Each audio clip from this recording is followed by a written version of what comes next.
The next big setting in the story is the Misty Mountains. When the group is in the mountains, they meet with huge thunderstorms and are forced to seek shelter. They finally find a cave and rest in it for the night, thinking they are safe. However, during the night, goblins secretly open the back wall of the cave and steal all of the group's provisions. The group wakes up soon after, but not before they have been captured by the goblins and taken into the dark tunnels behind the wall. The travelers are soon dragged in front of the great goblin, who is the leader of the goblins. One of the goblins, who had gone through the group's things, shows the great goblin Orcrist, which was the sword Thorin had taken from the troll's cave. In its time, Orcrist had killed many a goblin and was the thing that goblins feared the most.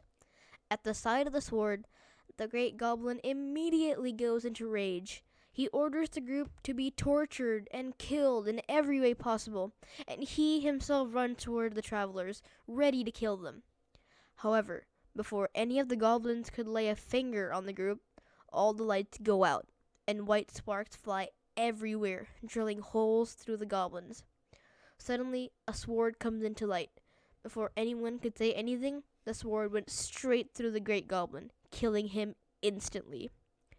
A voice behind the sword told the travelers to follow him, and the group runs down a tunnel, away from the goblins. Finally, after a lot of running, a voice behind the sword showed his face.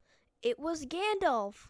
That miraculous wizard had escaped from the goblins and had saved the group from being killed at the hands of those evil creatures.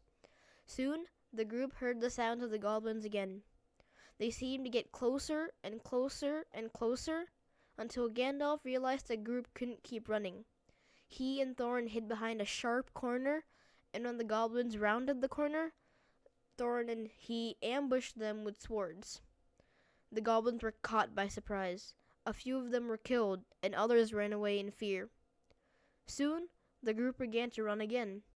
However, this time they could not hear the goblins chasing them again, for the goblins were wearing soft shoes.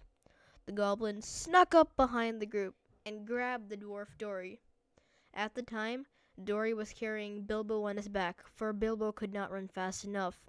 So when the goblins grabbed him from behind, he dropped Bilbo, causing Bilbo to fall and roll away from the group, beginning a whole nother adventure.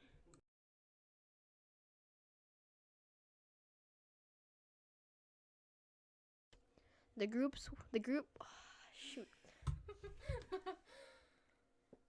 which was the